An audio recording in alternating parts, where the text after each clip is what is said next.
Standard 12 physics chapter 4 M स्वाध्याय 4.1 8 semi ત્રિજ્યાવાળા અને 100 આંટા ધરાવતા તારના એક વર્તુળાકાર ગુંજરામાંથી 0.40 એમ્પિયર વિદ્યુત પ્રવાહ વહે છે. તો ગુંજરાના કેન્દ્ર પાસે ચુંબકીય ક્ષેત્ર શોધો.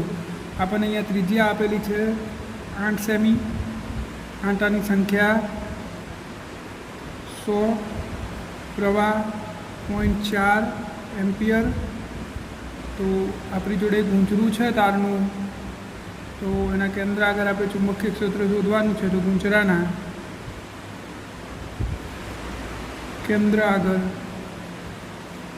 ચુંબકીય ક્ષેત્રનું સૂત્ર શું થાય? બી બરાબર μ0 NI/2R. તો μ0 એટલે 4π × 10⁻⁷ N 100 I 0.4 પાય 2R એટલે 8 સેમી એટલે 10⁻². તરફોર આપણો જવાબ થશે આરો 41.4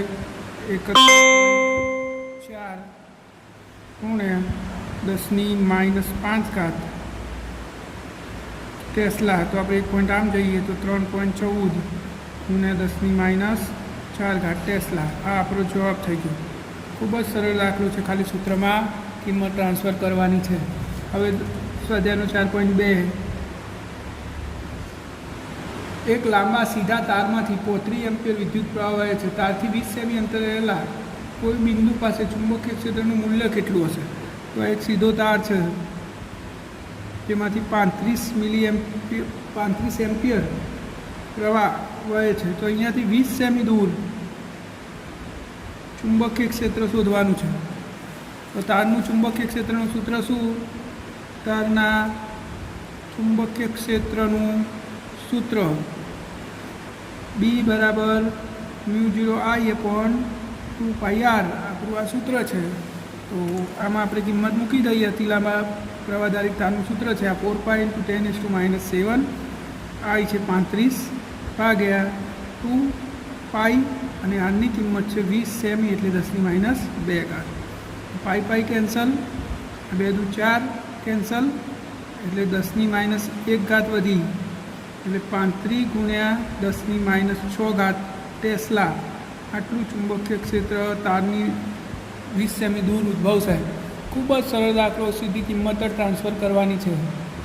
હવે જોઈએ સ્વાધ્યાય 4.3 સમક્ષી સમતલમાં રહેલા એક લાંબા સીધા તારમાંથી 50 એમ્પિયર પ્રવાહ ઉત્તરથી દક્ષિણ દિશામાં વહે છે.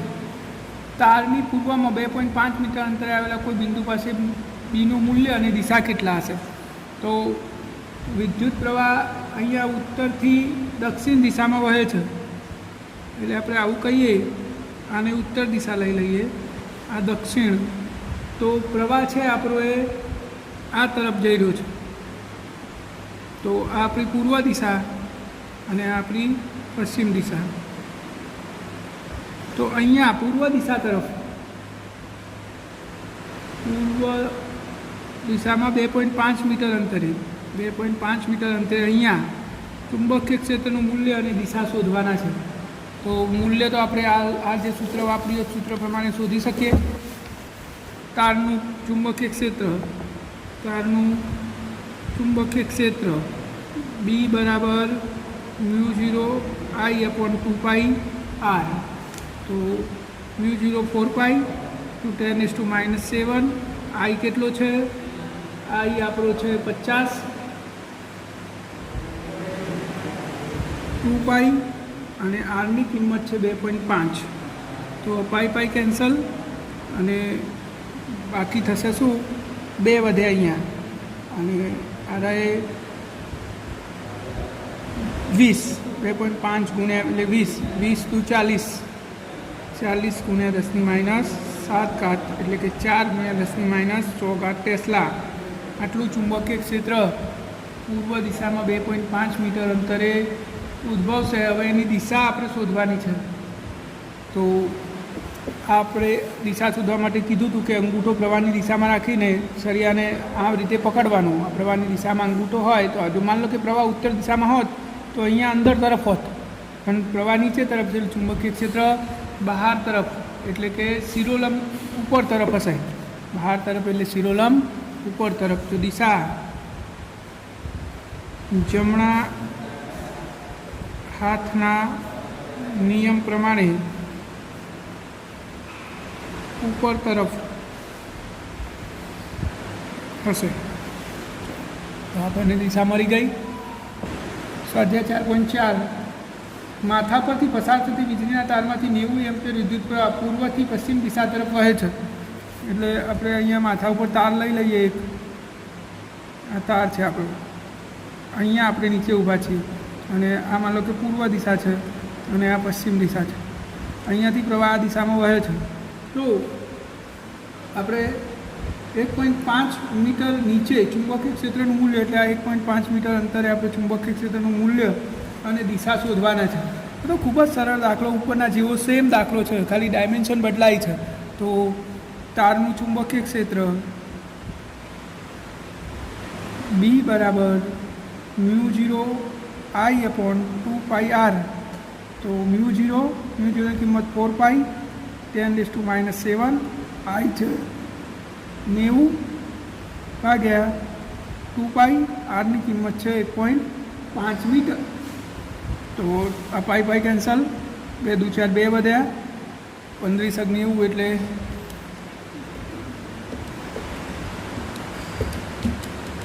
60 તેરાય 60 ગુણ્યા 2 120 ગુણ્યા 10⁻⁷, therefore 1.2 ગુણ્યા 10⁻5 ટેસ્લા. આટલું ચુંબકીય ક્ષેત્રનું મૂલ્ય. હવે દિશા, તો આપણે આ તારને પકડીએ હાથના સરફેસમાં, તો કઈ દિશા આવશે? તો જો આમ પકડો તારને, આ તાર ઉપર છે ને તમે તારને આમ પકડો, આપણે નીચે તરફ છીએ તો આંગળીઓ આમ જાય છે, આમ કઈ દિશા આવશે? દક્ષિણ દિશા. આ બાજુ ઉત્તર આવશે. તો દિશા દક્ષિણ તરફ. ખૂબ જ સરળ દાખલો છે અને એમાં કંઈ મગજનો બહુ યુઝ કરવાની જરૂર નથી. 4.5 0.15 ટેસ્લાના નિયમિત ચુંબકીય ક્ષેત્ર સાથે 30નો કોણ બનાવતી દિશામાં રહેલા તારમાંથી 8 એમ્પીયર વિદ્યુત પ્રવાહ વહે છે. તો આ તાર પર લાગતા ચુંબકીય બળનું મૂલ્ય કેટલું? આ થિયરી આપણે ચલાવેલી છે, તો જોઈ જ લઈએ. જો ચુંબકીય ક્ષેત્રનું મૂલ્ય કેટલું છે? 0.15 ટેસ્લા. ખૂણો કેટલો? 30. પ્રવાહ કેટલો? 8 એમ્પિયર. તો તાર પર લાગતું બળ, પ્રવાહધારિત તાર પર લાગતું બળ F = IL × B. આપણું સૂત્ર છે. તો ILB sin θ. તો આઈની કિંમત 8, એલની કિંમત કેટલી છે? એક એકમ લેવાની છે, આપેલું નહીં કહીએ એટલે 1 કિંમત 0.15 અને sin 30. તો શું થશે? આ 15 × 8 120 એટલે 0.15 ગુણ્યા 8 1.2 ગુણ્યા sin 30ની કિંમત 1/2 0.6 ન્યૂટન. 0.6 ન્યૂટન પર મીટર. આપણે પર મીટર લીધું છે. લંબાઈ કેટલી લીધી? 1 મીટર. 1 મીટર તાર પર લાગતું બળ ગણવાનું. તો આપણે ગણી લીધું, રકમમાં આવી ચોખવટ નહીં કરેલી પણ આપણે સમજી લીધું. હવે 4.11 એક ઓરડામાં 6.5 ગ્રોસ જેટલું નિયમિત ચુંબકીય ક્ષેત્ર છે. એટલે B બરાબર 6.5 ગ્રોસ એટલે 10⁻⁴ ટેસ્લા. અને આ ક્ષેત્રમાં લંબરૂપે ઇલેક્ટ્રોન લંબરૂપે દાખલ થાય ચુંબકીય ક્ષેત્રને કેટલા વેગથી? 4.8 × 10⁻+6 મીટર/સેકન્ડના વેગથી. તો ઇલેક્ટ્રોન વર્તુળાકાર માર્ગે કેમ હશે તે સમજાવો અને વર્તુળાકાર પક્ષની ત્રિજ્યા શોધો. તો જુઓ, ચુંબકીય ક્ષેત્રમાં ઇલેક્ટ્રોન પર લાગતું બળ F = Q / V × B. હવે આ વી અને બીનો ક્રોસ ગુણાકાર છે અને આના કારણે મળતું પરિણામ એટલે બળ એ આ વી અને બી બંનેને લંબ હોય છે. તો વી અને બીનો સદિશ ગુણાકાર એટલે બળ. તેથી બળ વી અને બી બંનેને લંબ હશે. પરિણામે બળ વેગને લંબ હોવાથી ઇલેક્ટ્રોન વર્તુળાકાર ગતિ કરે છે. કારણ એનું આપણને ખબર પડી ગઈ. હવે આપણે એની ત્રિજ્યા શોધવાની છે. તો ઇલેક્ટ્રોનને જરૂરી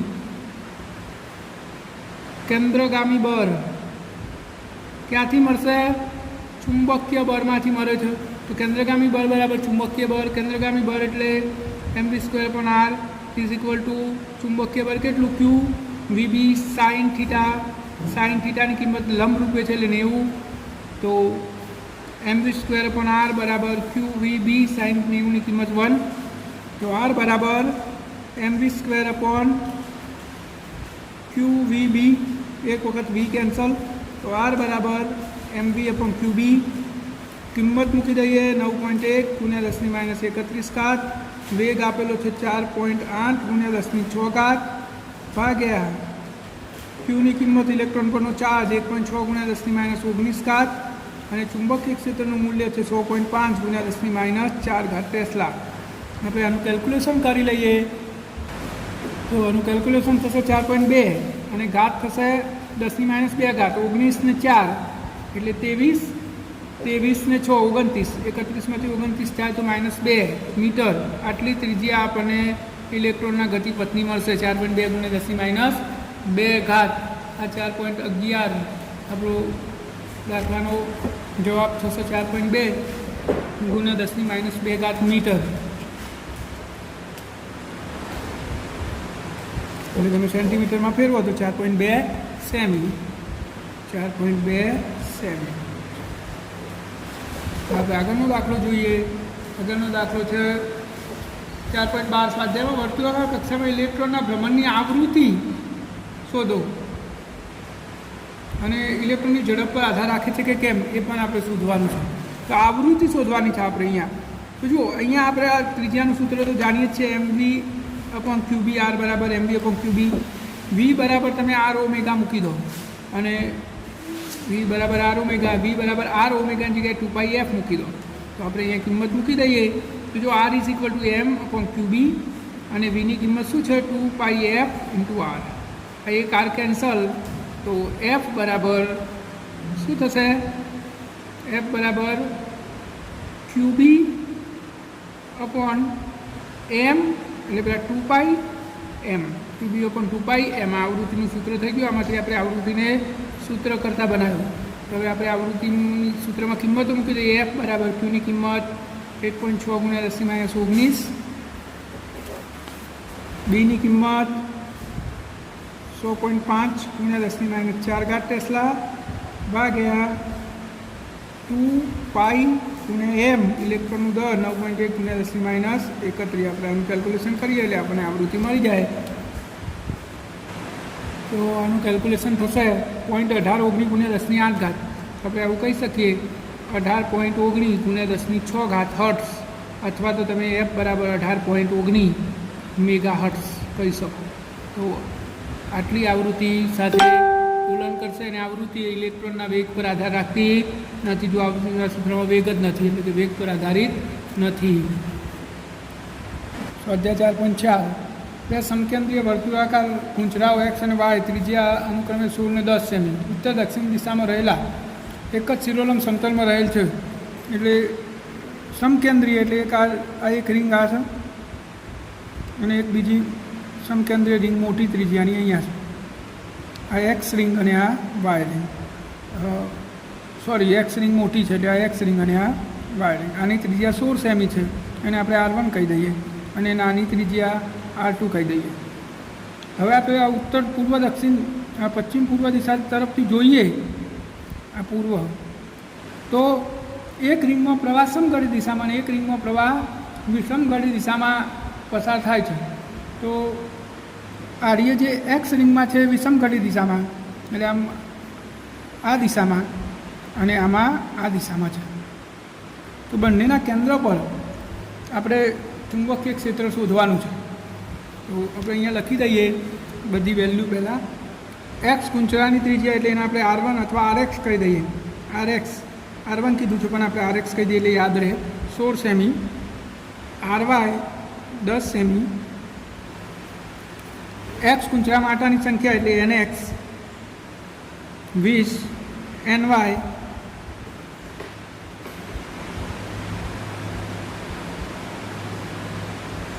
25, IX એટલે આ એક્સ કુંચરામાંથી પસાર થતો પ્રવાહ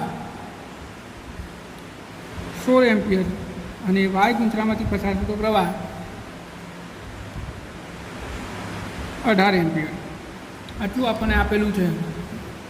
તો બંને રિંગના કેન્દ્ર પાસે બંને રિંગના કેન્દ્ર આગળ ચુંબકીય ક્ષેત્ર આપણે શોધવાનું છે.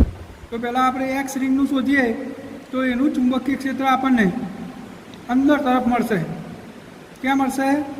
એક્સ રિંગનું ચુંબકીય ક્ષેત્ર આપણે શોધી દઈએ. એક્સ રિંગનું ચુંબકીય ક્ષેત્ર તો BX ઇઝ ઇક્વલ ટુ રિંગના કેન્દ્ર આગળ ચુંબકીય ક્ષેત્રનું સૂત્ર શું? μ0 NX IX અપોન 2RX. કઈ બાજુ? બહાર તરફ, અંદર તરફ. અને હવે વાયરિંગના કારણે વાયરિંગનું ચુંબકીય ક્ષેત્ર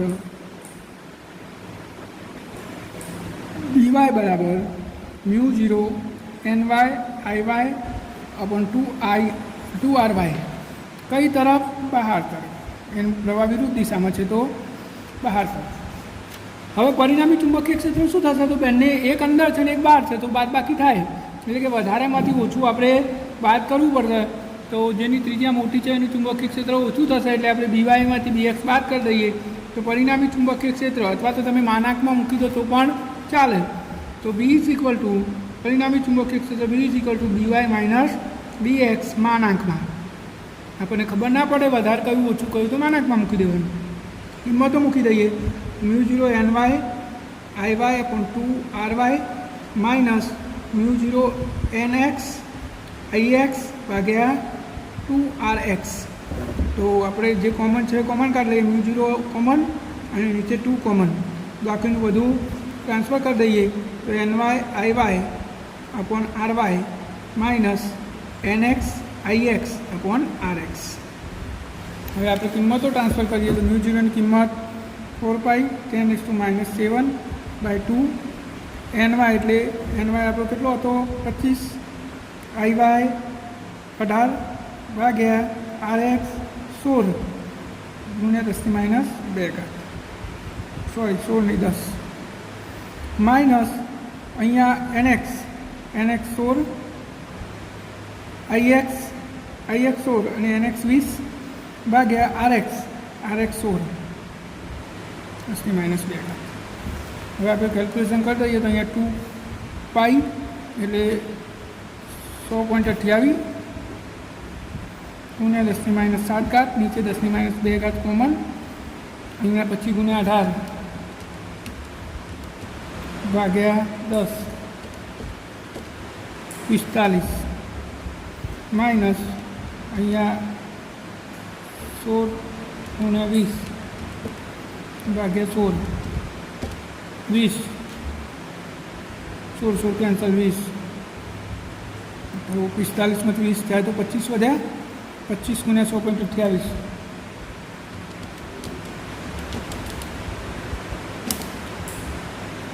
157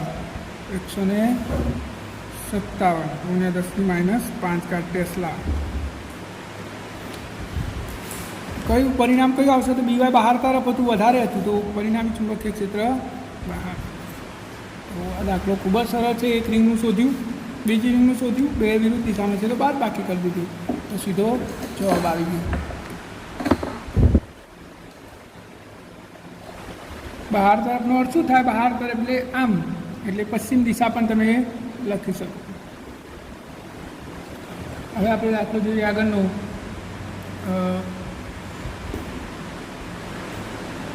4.16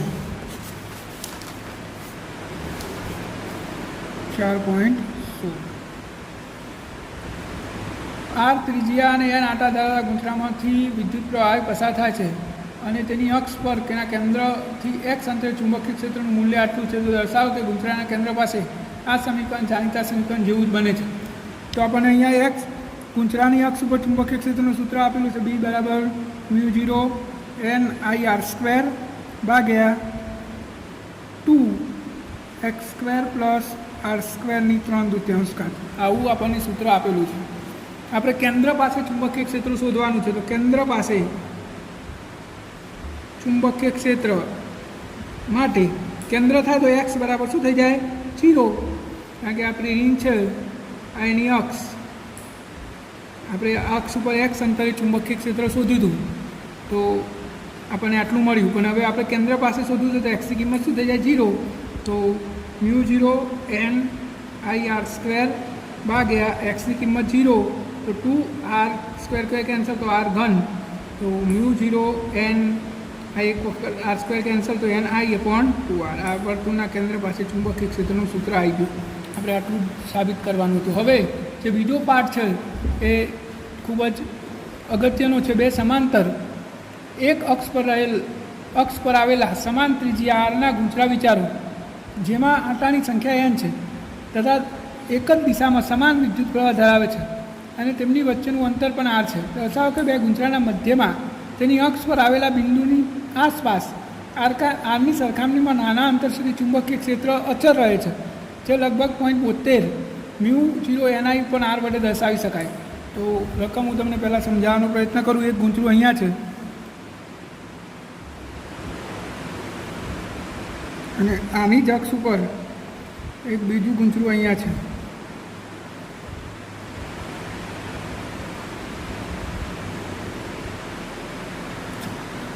બંનેની ત્રિજ્યા કેટલી છે? r. બંનેમાં આંટાની સંખ્યા કેટલી? n. બંને વચ્ચેનું અંતર એ r છે એટલે આનું કેન્દ્ર, તો આ અંતર કેટલું થાય? r/2 અને આ કેટલું થાય? r/2. આવી આકૃતિ છે. હવે આપણને એવું કહે છે કે કેન્દ્રની આસપાસ ગમે ત્યાં કોઈ આ બિંદુ લો કે કોઈ આ બાજુ કોઈ બિંદુ લો તો ત્યાં ચુંબકીય ક્ષેત્ર લગભગ અચળ હોય છે એવું આપણે સાબિત કરવાનું છે.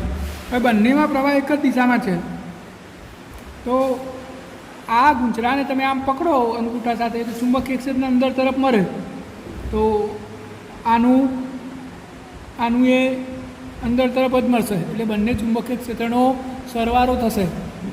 હવે આપણે આ રીંગના કારણે આપણે આ કેન્દ્રથી ડી અંતર એક બિંદુ પી લઈ લઈએ તો આ રીંગના કારણે ચુંબકીય ક્ષેત્ર અંદર તરફ, તો આ રીંગ જુઓ એમ ના ખબર પડે તો આ રીંગની જમણી બાજુ અંદર તરફ આવ્યું, પ્રવાહ ઉપર તરફ. તો આ રીંગના કારણે જમણી તરફ ચુંબકીય ક્ષેત્ર કઈ બાજુ આવશે? બહાર તરફ. તો આ કઈ આવશે? અંદર તરફ. બંનેમાં પ્રવાહ વિરુદ્ધ દિશામાં છે એટલે તો પી બિંદુ આગળ બંને ચુંબકીય ક્ષેત્ર એક જ દિશામાં મળશે. તો કેન્દ્રથી ડી જેટલા અંતરે પી બિંદુ આગળ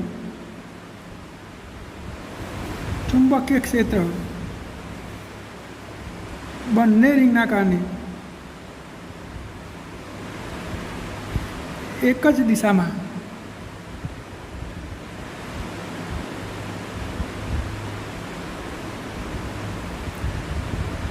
હશે.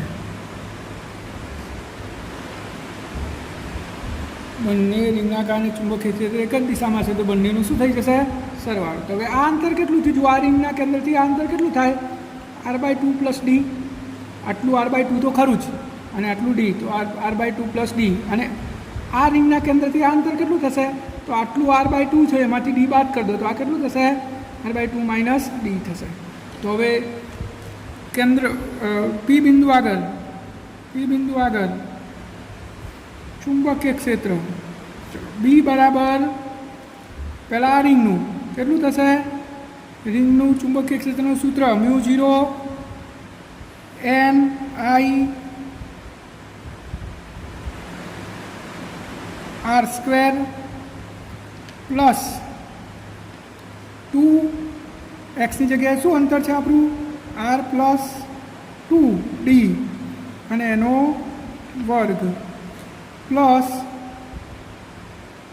r સ્ક્વેર અને એની 3/4 ઘાત. આ રિંગના કારણે થયું પ્લસ હવે આ રિંગના કારણે તો mu 0 n I r square ભાગ્યા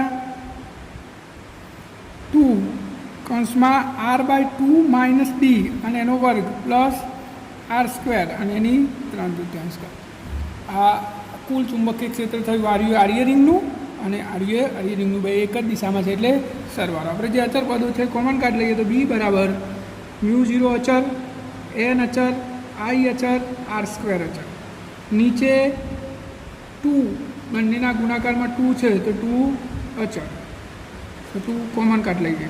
તો હવે વધીશું 1/r square plus r/2 plus d અને એનો વર્ગ આખાની ઘાત કેટલી?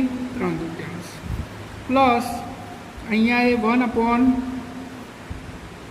1/r સ્ક્વેર પ્લસ કૌંસમાં r/2 માઇનસ ડીનો વર્ગ અને આખાની 3/4 ઘાત. આટલું વધ્યું. શાંતિથી કેલ્ક્યુલેશન જોજો, કેલ્ક્યુલેશન થોડું લાંબુ થશે. હવે આપણે અહીંયા b બરાબર mu 0 n I r square ભાગ્યા 2 કૌંસમાં 1 ભાગ્યા કૌંસમાં r સ્ક્વેર પ્લસ આનું વિસ્તરણ કરી દઈએ તો r square by 4 plus rd plus D square. આ એનું વિસ્તરણ થઈ ગયું અને એની કેટલી ઘાત? 3/4 પ્લસ 1 હવે અહીંયા કૌંસમાં r સ્ક્વેર પ્લસ હવે આનું વિસ્તરણ તો r square by 4 minus rd plus D square અને એની 3/4 ઘાત. આટલું થયું. હવે આપણે અહીંયા આરની કમ્પેરમાં ખૂબ જ નજીક અંતર લેવાનું છે તો r ગ્રેટર દેન ડી હોવાથી આપણે ડી સ્ક્વેરને અવગણી લઈએ તો શું થશે? b બરાબર mu 0 n I r square ભાગ્યા 2 કૌંસમાં 1 જો અહીંયા હું લસાડી લઉં 4r સ્ક્વેર વત્તા r square 5r square by 4 આ ડી સ્ક્વેરને આપણે અવગણી લીધો તો શું વધ્યું? rd અને એની કેટલી ઘાત? 3/4 ઘાત પ્લસ અહીંયા એવું ને એવું સેમ થશે 4 ને 1 5r સ્ક્વેર બાય 4 પેલો ડી સ્ક્વેર જતો રહેશે rd અને એની 3/4 ઘાત. હવે b બરાબર mu 0 n I r square ભાગ્યા 2 કૌંસમાં 1 આમાંથી હું 5r સ્ક્વેર બાય 4 કોમન કાઢ લઉં જો 5r સ્ક્વેર બાય 4 કોમન અને એની કેટલી ઘાત છે? 3/4 ઘાત. એ કોમન નીકળે જોડે તો કૌંસમાં શું વધ્યું? આ 5r સ્ક્વેર બાય 4 જતું રહ્યું તો 1 વધ્યો અને અહીંયા તો હતું જ નહીં એવું કંઈ તો જે નહોતું એ ભાગાકારમાં લખવું પડે એટલે rd ભાગ્યા આખું પદ ભાગાકારમાં 5r સ્ક્વેર બાય 4 અને એની 3/4 ઘાત પ્લસ અહીંયા એવું થશે અહીંયા શું થશે? 1/5r સ્ક્વેર બાય 4 કોમન અને એની કેટલી ઘાત? 3/4. કૌંસમાં શું વધ્યું?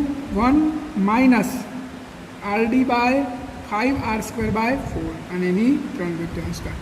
આટલું વધ્યું. શાંતિથી કેલ્ક્યુલેશન જોતા જજો તો જ આવડશે. કેલ્ક્યુલેશન થોડું અઘરું છે. b બરાબર mu 0 n I r square by 2 જો બંનેમાં આ બે પદ કોમન છે તો એ આખું પદ અહીંયા બહાર લખી દઉં 5r સ્ક્વેર બાય 4 અને એની 3/4 ઘાત. હવે કૌંસમાં 1 plus rd by 5r square અને 4 ઉપર જતા રહે એક વખત r કેન્સલ બરાબર માઇનસ પ્લસ અને 3/4 ઘાત પ્લસ 1 1 માઇનસ આ 4 ઉપર જતા રહેશે તો 4 RD/5R², એની 3/2 એમાંથી આ RR કેન્સલ. તો હવે બાકી રહ્યું આપણે અહીંયા લખતા જઈએ μ0n/IR²/2. અહીંયા આપણે હજુ એમના એમ જ રહેવા દઈએ, છેલ્લે કેલ્ક્યુલેશન કરીશું. 5R²/4 3/2. અને અહીંયા જે વધ્યું, અહીંયા શું વધ્યું જો 1 + 4D/5R આટલું વધ્યું. અને આખા પદને ઉપર લઈ જવું તો શું થઈ જાય જુઓ, 1 + 4D/5R. અને એની કેટલી ઘાત -3/2 ઉપર લઈ ગયું એટલે ઘાત માઇનસ થઈ ગઈ. પ્લસ અહીંયા શું થશે 1 - 4D/5R અને એની -3/2 ઘાત. ચાલો આગળનું પદ લખીએ હવે આપણે. B બરાબર μ0n/IR²/2 5R²/4 એની 3/2 ઘાત. અને અહીંયા હવે દ્વિપદી પ્રમેયનું આપણું શોર્ટ સૂત્ર યાદ રાખવાનું, ઘાતને બીજા પદના ગુણાકારમાં લખી દેવાની. તો 1 ઘાત -3/2 4D/5R. અને અહીંયા એવું થશે 1 ઘાત બીજા પદના ગુણાકારમાં તો પ્લસ 3/2 4D/5R. આ માઇનસ પ્લસ થઈ ગયું. તો B બરાબર μ0n/IR²/2 5R²/4 એની 3/2 ઘાત. અહીંયા શું થશે તો આ જુઓ, આ માઇનસ પદને આ પ્લસ, આ બે કેન્સલ થઈ જશે તો 1 + 1 2 વધે. આ બે કેન્સલ થઈ જશે તો B બરાબર μ0n/IR² આ બે કેન્સલ, અહીંયા વધ્યું 5R²/4 અને એની 3/2 ઘાત. આટલું બાકી રહ્યું. હવે આપણે આને ગણવાનું છે આગળ હજુ. તો અહીંયા હું બાજુમાં સાઈડમાં ગણું છું. આપણે જવાબ લાવવાનો છે એમાં μ0ni પણ આરને ગણવાનું નહીં, બાકીની બધી ગણતરી કરવાની છે. તો જુઓ હવે આપણે આ નીચેના કૌંસને છૂટો કરીશું એટલે બધું ક્લિયર થઈ જશે. μ0ni/R² જો 5ની 3/2 ઘાત, નીચે 4ની 3/2 ઘાત અને R²ની 3/2 ઘાત. ત્રણની આપણે ઘાતો અલગ કરી દીધી, ત્રણ પદની ઘાતો અલગ કરી દીધી. હવે શું થશે μ0ni/R² 5ની 3/2 ઘાત, આ નીચે 4ની 3/2 ઘાત છે એટલે 2નો વર્ગ થાય અને એની 3/2 ઘાત થાય. અને અહીંયા આરનો સ્ક્વેર કોઈ કેન્સલ તો આર ઘન થયું. ખૂબ જ કોમ્પ્લિકેટેડ કેલ્ક્યુલેશન છે, શાંતિથી જોશો તો આવડી જશે. હું એટલા માટે એક સ્ટેપ લખું છું તમને ખબર પડે. તો હવે શું થયું, બી બરાબર